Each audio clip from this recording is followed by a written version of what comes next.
Depois de arrecadar 300 milhões de dólares no seu fim de semana de estreia, o filme Barbie de 2023, dirigido por Greta Gerwig, foi como um furacão passando pelo mundo inteiro.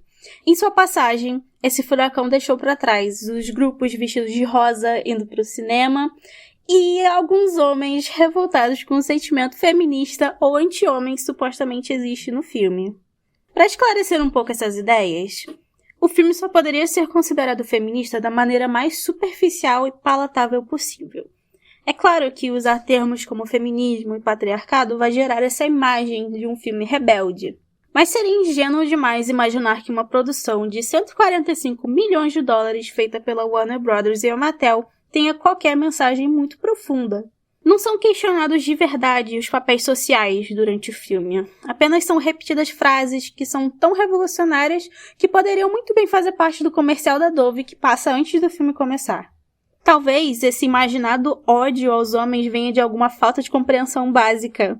E eles pensem que Ken fazendo algo ruim no filme quer dizer que ele representa os homens e que os homens são ruins. Ken é hipnotizado pelas promessas vazias do patriarcado e vive na sua pele plástica as consequências de um mundo que coloca a masculinidade no pedestal.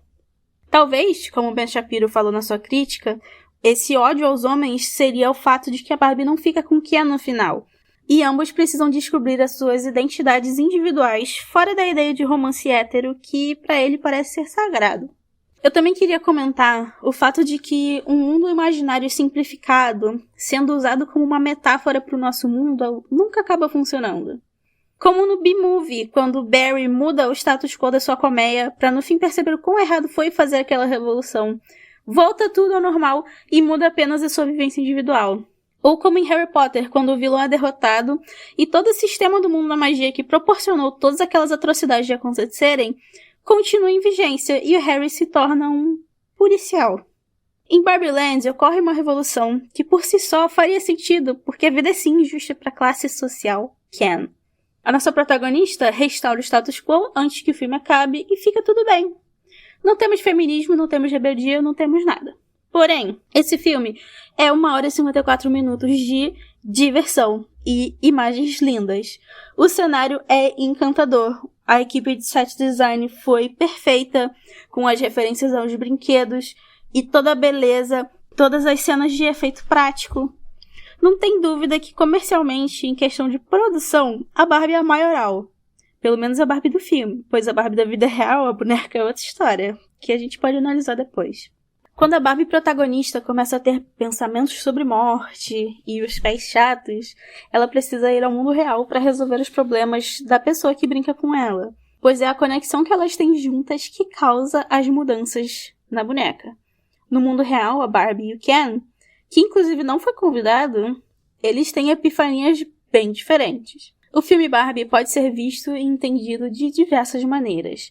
Nesse texto, eu gostaria de observar a jornada da protagonista nela se tornar uma mulher. O Ken, por outro lado, ele tem um caminho que ainda não é completo.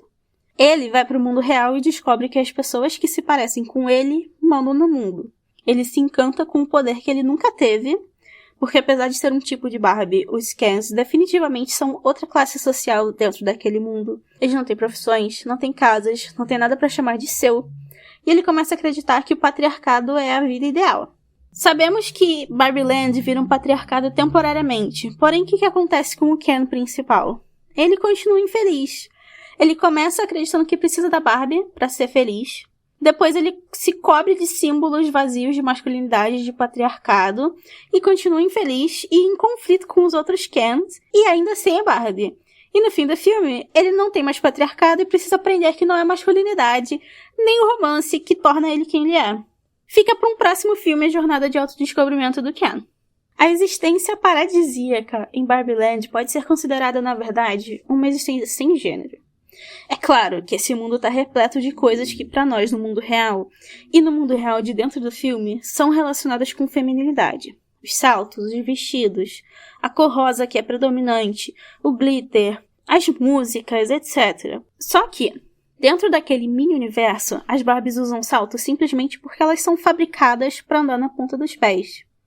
A gente não pode esquecer que elas são representações de objetos. Esses objetos, eles não têm identidade.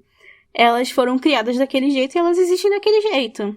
As casas cor-de-rosa não foram escolhidas por elas não passaram por uma infância onde elas foram doutrinadas para serem bonitas, apresentáveis, de salto, maquiadas. Elas só existem daquele jeito, elas acordam maquiadas. Não uma escolha delas. Nenhuma Barbie é uma Barbie e usa suas coisas de Barbie porque é uma mulher ou porque é feminina. Elas existem naquela realidade onde as casas são rosas. É o estado natural delas. Muito diferente do estado natural do ser humano. E os Kens? Eu diria que Ken e a Barbie não são gêneros diferentes. Kens não têm masculinidade do jeito que a gente tem no mundo real, assim como as Barbies não têm a feminilidade delas. Elas só existem. O Ken tem a sua função de praia, ele tem sua competitividade, ele tem os afetos dele pela Barbie, mas ele não tem uma experiência masculina. Ele é outro tipo de Barbie. Lembrando que a Barbie é um produto e dentro do filme, no universo de Barbie Land, eles são só representações do produto, como se fossem os espíritos dentro dos brinquedos. Assim como os secundários Ellen e Mitch. Naquele mundo, não existe nem direito o conceito de homem e mulher. Elas usam muito a palavra garota, que pode ser interpretada de maneira muito diferente da palavra mulher, especialmente em inglês. Ser uma garota, e isso é muito comum em certos círculos da internet, é mais uma ideia e ser uma mulher é uma condição existencial. Girl pode ser até uma interjeição. E também tem o novo meme Girl Dinner, que é um termo usado para fazer piada com as expectativas de uma mulher adulta de cozinhar e se alimentar. Girl Dinner não é uma janta de uma mulher adulta, de uma mãe de família, de uma responsável. É o que elas têm. Elas são girls, elas não são mulheres. E cada vez mais é usado o termo girl como uma separação, tanto de ser mulher quanto de ser uma mulher adulta. Existe esse grande estigma sobre exatamente o que a gente precisa fazer e precisa ser para ser considerado um adulto. E especialmente da geração millennial para cá, que no caso de millennials são o público-alvo desse filme, tá tendo um grande baque na vida de todo mundo, porque a gente cresce com essas expectativas de ser adulto, ou seja, trabalhar, ganhar dinheiro, comprar uma casa, fazer uma família, se aposentar. E a gente sabe que nenhum millennial vai conseguir se aposentar, e muito menos a geração Z que veio depois. Então, essa ideia de girl, além de se comunicar não tanto com o gênero quanto com as ideias associadas ao gênero, também fala muito sobre a passagem do tempo, a transformação das crianças em adulto, que no caso o filme é uma grande viagem de nostalgia, né? Existe um momento no filme, perto do final, onde a Barbie protagonista diz que quase se sente como uma mulher de verdade. E isso acontece um pouco depois de ela receber o grande monólogo da América Ferreira sobre as expectativas, as condições, as contradições de ser uma mulher. Então ela sabe a diferença de ser uma Barbie e ser uma mulher. E isso não é contrariado pelo roteiro, porque ela comenta isso, ela diz, eu quase me sinto uma mulher de verdade. E a América Ferreira olha pra ela e sorri, tipo, você é quase uma mulher de verdade. Ninguém discorda. Não tem nenhuma pista ali no filme de que isso não seja uma verdade dentro daquele universo. De que ela não é uma mulher de verdade. Ela é quase uma mulher de verdade. A Barbie Margot Robbie termina o filme se tornando uma pessoa de verdade. A gente sabe. Ela termina o filme se tornando uma mulher que ela não era antes. Ela visita o mundo real. Vê todo o sofrimento, toda a violência, assédio, a opressão. E também vê tudo que é lindo. A beleza em todas as pessoas, na natureza, na vida, no crescer, envelhecer e morrer. E ela se encanta com tudo isso. E ela se encanta com as mulheres. Eu acho que a Barbie, na existência dela utópica de Barbie Land, ela naturalmente tem essa admiração pelas mulheres, mas ela, no começo do filme, tem muito receio de estar no mundo real. E ela levou o filme inteiro, e todo o tempo que ela passou no mundo real, e todo o tempo que ela passou com as mulheres reais, pra encontrar a vontade dela de ser uma pessoa real e de ser uma mulher.